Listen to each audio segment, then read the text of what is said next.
Le document révèle que des chars Leclerc sont utilisés sur le sol yéménite, que des navires français, des frégates françaises, participent au blocus maritime qui affame la population et qui empêche l'aide humanitaire d'arriver convenablement au Yémen.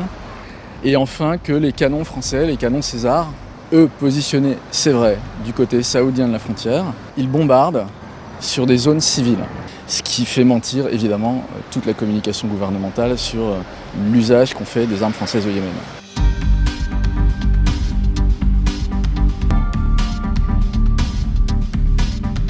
La majorité des questions étaient destinées à en savoir plus sur nos sources, sur la manière dont nous sommes procurés l'information, dont nous sommes procurés le document. Et surtout, il y a eu des questions qui étaient assez intéressantes, dont on se demandait un peu ce qu'elles faisaient là, qui avaient trait à notre connaissance et la représentation qu'on avait de la nécessité de protéger le secret de la défense nationale. Un peu comme s'ils avaient voulu sonder le civisme des journalistes.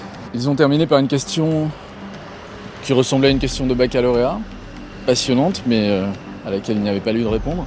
C'est: accordez-vous la même légitimité à la loi de 1881 qui protège le droit des journalistes à taire l'origine de ces révélations, à protéger ses sources, qu'à la loi protégeant le secret de la défense nationale? Pour eux, la réponse est évidente. La protection de la défense nationale prime sur la protection des témoins et des sources. Pour nous, c'est juste l'inverse. J'ai donc répondu une phrase standard qu'on répond tous, c'est je ne souhaite pas répondre à des questions parce que je crains que ça porte atteinte à la protection de mes sources. Voilà.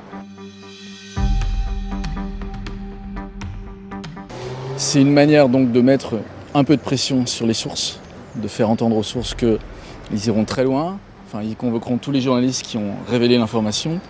Dernièrement, avec la convocation d'Ariane Chemin, ils ont même convoqué le directeur du Monde, ce qui est aussi un très beau message aux sources et aux lanceurs d'alerte pour leur dire: regardez, on n'a pas peur de convoquer le directeur d'un grand journal. Et ça pose aussi un problème parce qu'on est en ce moment dans une période de durcissement du gouvernement à l'égard du journalisme d'enquête.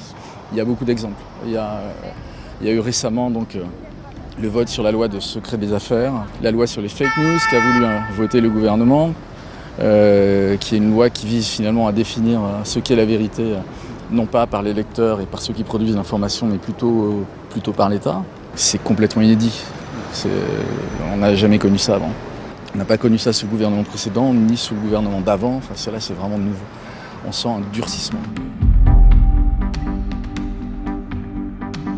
C'est légitime de les révéler parce que, d'une part, et on l'a évalué nous-mêmes, on n'est pas irresponsable et les médias de ce point de vue ont une responsabilité.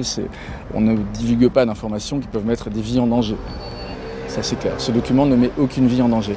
Il ne met en danger même l'identité d'aucun agent sur le terrain, d'aucun militaire sur le terrain. Donc, nous, on considère que le secret défense ne se justifie pas. Et ce document a l'immense avantage de révéler une information d'intérêt public qui devrait normalement faire l'objet d'un débat qui dépasse le choix discrétionnaire d'un gouvernement ou d'un ministre. Bon. Et surtout parce que c'est un document qui prouve, sans aucune contestation possible, que le gouvernement a menti aux Français et à la représentation nationale sur un sujet important qui est l'usage qu'on fait des armes dans le monde.